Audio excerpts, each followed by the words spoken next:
안녕하세요, 우리 친구들. 4월 29일 목요일입니다. 오늘도 우리가 함께 주와 책방에서 큐티 하도록 하겠습니다. 전생 기도하고 큐티 나눔하도록 하겠습니다. 기도하겠습니다. 하나님 감사합니다. 오늘도 우리 친구들 함께 하나님 말씀 보게 하심에 감사합니다. 하나님 말씀에 귀 기울이게 하시고 하나님 말씀에 정말로 믿음으로 반응하게 하여 주시옵소서. 예수님의 이름으로 기도드립니다. 아멘. 오늘 함께 우리 큐티할 말씀 출애굽기 10장 23절에서 27절까지 말씀입니다. 같이 한번 읽어보도록 하겠습니다. 23절입니다. 아무도 3일 동안 서로 볼 수 없었으며 자기 자리에서조차 일어나지 못했습니다. 그러나 온 이스라엘 자손이 있는 곳에는 빛이 있었습니다. 그러자 바로가 모세를 불러 말했습니다. 좋다. 가서 여호와를 경배하여라. 단 너희 양들과 다른 가축들은 두고 가거라. 그러나 모세는 대답했습니다.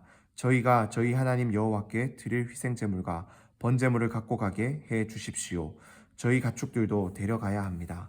한 마리도 남겨둘 수 없습니다. 이는 저희가 그것들을 저희 하나님 여호와를 경배하는데 써야 하기 때문입니다. 저희가 거기 도착할 때까지는 무엇으로 여호와께 경배해야 할지 모릅니다. 그러나 여호와께서 바로의 마음을 강팍하게 하셨기 때문에 바로는 그들을 보내주려고 하지 않았습니다. 한 번 더 읽어보겠습니다. 아무도 3일 동안 서로 볼 수 없었으며 자기 자리에서조차 일어나지 못했습니다. 그러나 온 이스라엘 자손이 있는 곳에는 빛이 있었습니다. 그러자 바로가 모세를 불러 말했습니다. 좋다. 가서 여호와를 경배하여라. 단 너희 양들과 다른 가축들은 두고 가거라. 그러나 모세는 대답했습니다. 저희가 저희 하나님 여호와께 드릴 희생제물과 번제물을 갖고 가게 해 주십시오. 저희 가축들도 데려가야 합니다. 한 마리도 남겨둘 수 없습니다. 이는 저희가 그것들을 저희 하나님 여호와를 경배하는데 써야 하기 때문입니다. 저희가 거기 도착할 때까지는 무엇으로 여호와께 경배해야 할지 모릅니다. 그러나 여호와께서 바로의 마음을 강팍하게 하셨기 때문에 바로는 그들을 보내주려고 하지 않았습니다. 마지막으로 읽어보겠습니다. 아무도 3일 동안 서로 볼 수 없었으며 자기 자리에서조차 일어나지 못했습니다. 그러나 온 이스라엘 자손이 있는 곳에는 빛이 있었습니다. 그러자 바로가 모세를 불러 말했습니다. 좋다. 가서 여호와를 경배하여라. 단 너희 양들과 다른 가축들은 두고 가거라. 그러나 모세는 대답했습니다. 저희가 저희 하나님 여호와께 드릴 희생제물과 번제물을 갖고 가게 해 주십시오. 저희 가축들도 데려가야 합니다. 한 마리도 남겨둘 수 없습니다. 이는 저희가 그것들을 저희 하나님 여호와를 경배하는 데 써야 하기 때문입니다. 저희가 거기 도착할 때까지는 무엇으로 여호와께 경배해야 할지 모릅니다. 그러나 여호와께서 바로의 마음을 강팍하게 하셨기 때문에 바로는 그들을 보내주려고 하지 않았습니다. 아멘.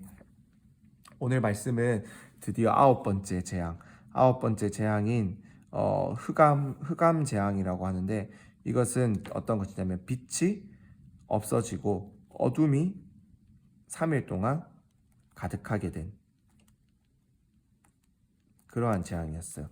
그런데 오늘 말씀에서 본 것처럼 3일 동안 볼 수 없었지만은 온 이스라엘이 있는 곳에는 빛이 있었다라는 거예요. 하나님께서 이스라엘 백성들이 있는 곳에는 빛을 주셔서 그들이 일상생활을 하는 곳에, 그들이 삶을 살아가는 것에 아무런 문제가 없도록 해주셨습니다.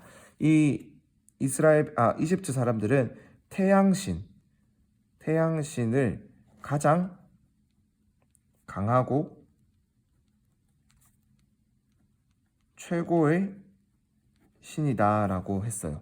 그래서 이 태양신을 섬겼는데, 이 빛이 없어졌다라는 것은 바로 그들의 입장에서는 이 태양신이 힘을 잃었다라는 거예요. 최고의 신인 이 태양신이 아무한테도 지지 않는다라고 생각을 했는데, 하나님께서는 그런 이집트 사람들의, 그런 애굽 사람들의 헛된 생각을 완전히 부서뜨려뜨리고, 하나님께서 정말로 이 세상을 다스리시는 유일한 왕이시다, 신이다라는 것을 그들에게 보여주셨다라는 거예요.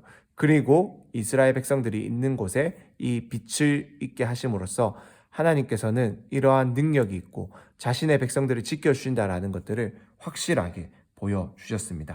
그러자 바로가 드디어 또 반성하는 것처럼 해요.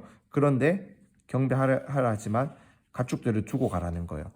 너희는 나가라. 하지만 너희가 가지고 있는 모든 재산은 줄 수 없다.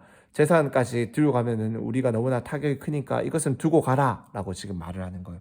하지만 모세는 우리가 하나님께 제사하기 위해서 이것들이 필요하다 이렇게 하면서 모든 것을 데려가겠다라고 해요.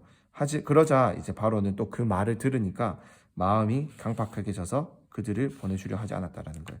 바로는 어떠한 일이 있어도 지금 이 이스라엘 백성들과 그들의 가축들을 보내고 싶지 않아요. 그래서 어떠한 손해도 보고 싶지 않은 거예요.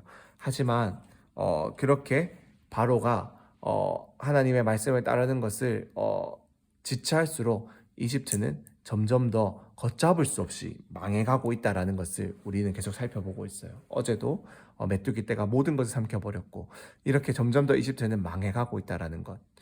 참 바로는 이 자신의 죄를 인정하지 못하고 점점 자신이 정말로 이 나라의 왕으로서 백성들을 다스리고 올바른 길로 인도해야 되지만 오히려 자신의 백성들을 죽음으로 몰아가고 있는 무능한 왕이다라는 것을 하나님께서는 온 애굽 사람들에게, 이집트 사람들에게 보여주고 있습니다. 그리고 이 빛, 이스라엘 하나님을 믿는 이스라엘 사람들에게만 빛이 있었다라는 것은 우리가 또 한 가지 기억해야 하는 것은 요한복음에서 보면은 예수님께서 바로 이 생명의 빛으로 모든 믿는 사람들에게 빛을 비추어 주었다라고 하고 하나님을 믿지 않는 사람들은 어둠 가운데 있다라고 말씀을 하세요. 이 어둠은 바로 죽음을 의미하는 것이고 이 죽음은 여전히 죄 가운데 놓여 있다라는 것이고 죄 가운데 놓여 있다라는 것은 하나님을 알지 못하고 하나님과 교제할 수 없고 하나님을 만날 수 없고 그저 하나님 없이 죽어버린 죄로 말미암아 죽어버린 상태를 의미하는 것이 바로 어둠이다라는 거예요. 하나님을 믿는 사람들에게만 이 생명의 빛이 있습니다. 바로 우리 친구들처럼 하나님을 믿는 사람들에게만 이 생명의 빛이 있어요. 그렇기 때문에 친구들, 이 어두운 세상 가운데 여러분들은 빛을 비출 수 있는 사람입니다. 생명의 빛을 가지고 있기 때문에 어두워서 하나님을 알지 못하기 때문에 이 빛이 없는 사람들에게 여러분들은 생명의 빛을 비출 수 있는 사람들입니다. 그렇게 우리 친구들이 하나님의 사랑과 은혜를 살아내고 보여줌으로써 이 어둠 가운데 생명의 빛을 비출 수 있는 그러한 우리 친구들 다 될 수 있기를 전생 간절히 소망합니다. 그렇게 이 세상을 위해서 기도하고 사랑을 전할 수 있는 우리 친구들이 될 수 있도록 우리 함께 기도하며 그렇게 될 수 있도록 구할 수 있었으면 좋겠습니다. 그럼 오늘 큐티 나눔 마치고 전생 잠시 기도하도록 하겠습니다. 하나님 감사합니다. 참 바로가 여전히 깨닫지 못함을 봅니다. 하지만 주님, 우리에게는 하나님께서 주님을 알 수 있는 마음을 주셨기에 하나님의 말씀을 듣고 따르며 하나님의 뜻을 따라서 참 죽음 가운데서 건져낸 어둠 가운데서 빛으로 옮겨진 존재들이라는 것을 다시금 깨닫습니다. 하나님 믿는 우리에게 생명의 빛이 있음을 고백합니다. 그렇기에 어둠 가운데 있는 그 사람들에게 이 생명의 빛을 비추어 줄 수 있는, 보여줄 수 있는 사람들 되게 하여 주시옵소서. 기도하며 구하며 하나님께 이 사랑을 전할 수 있는, 하나님의 이 사랑을 전할 수 있는, 생명의 빛을 전할 수 있는 그러한 모든 우리 친구들 될 수 있도록 은혜를 다하여 주시옵소서. 예수님의 이름으로 기도드립니다. 아멘.